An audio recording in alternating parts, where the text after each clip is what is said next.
Welcome to DMAXUS. Thanks for being here. No extra talk, just pure storytelling. Let's begin today's movie short steal. Today, I am going to explain an American science fiction comedy film called What Planet Are You From? Spoilers ahead, watch out, and take care. The movie begins on a planet far away from Earth that holds only male population. They are 1,000 times more advanced in technology and are highly evolved. The people of the planet reproduce by cloning. Because of this, their reproductive organs have shrunk and disappeared. No wonder they're so productive. The lack of females has caused men to evolve into emotionless creatures. With each succeeding generation, the inhabitants of the planet are growing more ambitious to rule the entire universe. Currently, they are planning to take over the Earth. The ruler of the planet, Graydon, plans to breed a human-alien hybrid to use them for his own good. For this, they train their finest men to go to the Earth, woo a lady, and impregnate her. In the training, they are taught how to flirt and have sexual intercourse. The leader stresses them to compliment a woman's scent and her shoes, which is sure to land them a date. After days of training, they choose the best flirt of their kind, H14496, for the mission to Earth. He is going to be known as Harold Anderson. The leader asks Harold to be careful because no matter the training, a name like Harold is going to make this difficult. Also, the people on Earth are unpredictable. Before he sets off for Earth, they attach him with an artificial appendage that will help him have sexual intercourse. On Earth, an airplane is in the air, flying to Phoenix, Arizona. All of a sudden, the pilots notice something flying towards them at great speed. Moments later, the mysterious force crashes into the plane and makes it move aggressively. The said forces were Harold and Graydon, who have now entered the plane through its toilet. They make fun of Earth's backward technology and revise everything about the mission one last time. Graydon wishes Harold luck and flushes himself off the plane. Following that, Harold gets out and immediately starts to flirt with the air hostess. Most of the passengers are shaken by the turbulence they just faced, so the woman thinks it is weird that the man is hitting on her. Wow, Harold is more like human men than he knows. She angrily asks him to take a seat. Harold sits beside a crying woman who is clearly traumatized by the incident. He compliments her shoes and her smell, but he gets no positive response. He realizes that the mission is not going to be easy, but he is determined to get someone impregnated. After the plane has landed, an employee of the FAA, Roland Jones, is called to inspect the cause of the heavy turbulence. He has been working in the FAA for years and believes that all undefined activities that happen on the plane are either caused by a flock of birds or by a drunk crew. He is then handed a video that a passenger took when they hit turbulence. Somewhere else, Harold gets off the plane and starts to hit on every woman he sees. When a woman bends over, his crotch starts to make a whirring noise. He figures that the artificial organ has a defect, that whenever he is turned on, it starts to make noise. The woman runs away after hearing the vibration coming from his pants. Following that, Harold goes to the bank he is supposed to work at. He has already been hired because of Graydon's influence. A coworker, Perry Gordon, befriends him and teaches him the ins and outs of the bank. He also introduces Harold to the office manager and his girlfriend, Rita. Then, Harold meets his boss, who claims he is also seeing Rita. Somewhere else, Roland watches the video from the airplane, and for the first time in his life, he cannot explain what caused the turbulence. The challenge excites him, and he makes it his mission to solve the mystery. After work, Perry brings Harold to a strip club to get him a girl. They meet a sex worker, Cheryl, who agrees to spend the night with him. Harold is beyond excited, but Cheryl is weirded out by the loud whirring sound coming from his crotch. Moreover, she asks him to wear a contraceptive, which defeats his entire purpose. The next morning, he briefs Perry about the disastrous night. Perry promises to take him to an AA meeting, which he claims is an even better place to pick up girls. That night, they visit one and listen to stories about women's struggle with alcoholism and sobriety. One woman named Susan Hurt catches Harold's attention. After her speech, he approaches her, but is stopped by the air hostess he met on the flight. She asks him to spend the night with her. Outside, Perry accidentally bumps his car into Susan's car, and the two get into an argument. Somewhere else, Harold and the air hostess are in bed together. Everything goes well, until she gets a call from a married pilot, who she loves. Harold comments that she is helping him cheat, which makes her kick him out. Roland's wife thinks that he is cheating on her because he has never been this excited to go to work. He tries to explain that he is excited about the incident that took place at work, but she doesn't believe him. At work, Perry's wife Helen comes to meet him. Harold is instantly attracted to her, but is disappointed when he finds out she is married. Moments later, he notices Susan talking to the receptionist. She has come to meet Perry to talk about the damages he caused the previous day. Harold introduces himself and asks her out immediately. Susan finds out that he was just at the AA meeting to look for girls and refuses to go out with him.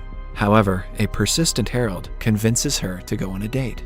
They go to a restaurant for dinner at night. Harold doesn't tell her much about himself and listens carefully when she speaks. Not knowing that he has been trained to do this, Susan is impressed. He also claims that his purpose in life is to have a child, which makes her believe he is not like a typical man. After dinner, they go back to her apartment. Harold hopes to get lucky tonight, but his plans are in vain when Susan reveals that she is saving herself for marriage. He panics and runs to the washroom to call Graydon. The leader advises him to do whatever is necessary to impregnate her, even if it means marriage. Somewhere else, Roland interviews the cabin crew to try to solve the mystery. The air hostess tells him that all the passengers were panicking, except for Harold, who seemed rather calm. When he checks the passengers list, he discovers no one of that name was aboard the flight. The air hostess reveals that she went on a date with Harold, and also tells him about the strange humming noise that his crotch made when they were together. The man now has all the reasons to believe that the unexplained turbulence was because of Harold and his vibrating crotch. Susan comes to visit Harold while he is at work. She hopes to go out for lunch to make up for the disastrous date. Harold brings up the topic of marriage and asks her if she has thought about marrying him since last night. Susan thinks he is joking, so to make her believe him, he gets on his knees and proposes to her. Even though she is taken aback, she doesn't decline his offer right away. Instead, she asks for some time to think about it. Later that day, she meets her friends to ask for their advice. All of them warn her against marriage, but Susan has already made up her mind. She claims that she is running out of time and cannot miss the golden opportunity. She calls Harold and agrees to marry him. A few days later, Harold does a week's worth of his paperwork and hands it to Perry. Following that, he takes a leave for the wedding. On his wedding day, Susan recites a paragraph-long vow, but he only says that he is very happy to marry her. They are announced husband and wife and sent on a honeymoon. Harold has sexual intercourse for the first time and is overjoyed. Back in the bank, Perry submits Harold's paperwork as his own. He also talks badly about him to his boss in order to get a promotion. When Harold gets back to work, Roland visits him. He inquires about the flight ticket of the plane he boarded to get to Arizona, but Harold claims he has thrown it away. To find out if the air hostess was telling the truth, Roland deliberately drops a Playboy magazine on the desk. Harold's crotch makes a humming noise, but he manages to hide it with a pencil sharpener. When he returns home that day, he hardly acknowledges his wife and her friends in the living room and walks to the bedroom. Susan is upset about his rude behavior, but is sympathetic when he says he had a bad day at work. He is also worried because Susan hasn't gotten pregnant yet. She assumes that because of her history of alcoholism, she cannot have a child. It doesn't mean much to her because she can still adopt a kid, but Harold hopes that that is not true. He then boards another flight to talk to Graydon. The man says that no matter what, he has to impregnate someone. If Susan cannot get pregnant, he will most definitely have to cheat on her. Somewhere else, Roland gets a call, reporting him of a similar jolt that a plane faced. When he finds Harold on the passenger list, he starts to believe that the man is not human. That evening, he follows Harold to the bar to keep an eye on him. Harold meets Perry's wife, Helen, who seduces him. The two return to her house, but Harold's appendage starts to malfunction midway. He runs to the bathroom and tries to restart it. Roland is outside the window, watching him. He takes a picture and runs away. Following that, Harold feels guilty for cheating on his wife and returns home. He is met with a pleasant surprise when Susan tells him she is pregnant. The couple is overjoyed at the news. Meanwhile, Roland's wife finds Harold's naked pictures in his drawer and assumes that her husband is gay. No matter how much he tries to explain that he is tracking down an alien, she doesn't buy his story. That is a very strange euphemism, Roland. In the meantime, Harold and Susan go to the doctors and find out that their baby is growing at an exponential rate. Although Susan has been pregnant for only 4 weeks, the fetus is 4 months old. When Harold comes to work the next day, he finds out that Perry has gotten the promotion because of the paperwork. Perry mocks him and accuses him of sleeping with Helen, which causes a huge argument between them. The fight ends when Harold punches him in the face. At home, he tells Susan about the incident and cries for the first time.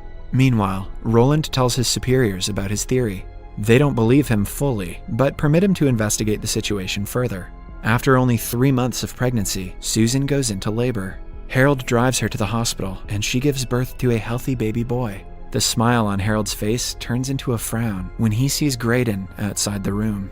A while later, he tells Susan that he will have to leave now. Susan doesn't ask him a lot of questions out of surprise. She blames herself for believing him and cries as he leaves.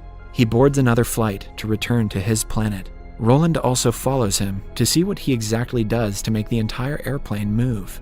Harold walks into the washroom, but before Roland can get to him, the plane experiences turbulence. To Roland's surprise, Harold disappears from the airplane. He reports the incident to his superiors, who don't believe him and fire him from his job. Back on Harold's planet, he tells his fellows that they should aim for universal peace instead of universal domination. Because of this, he is arrested.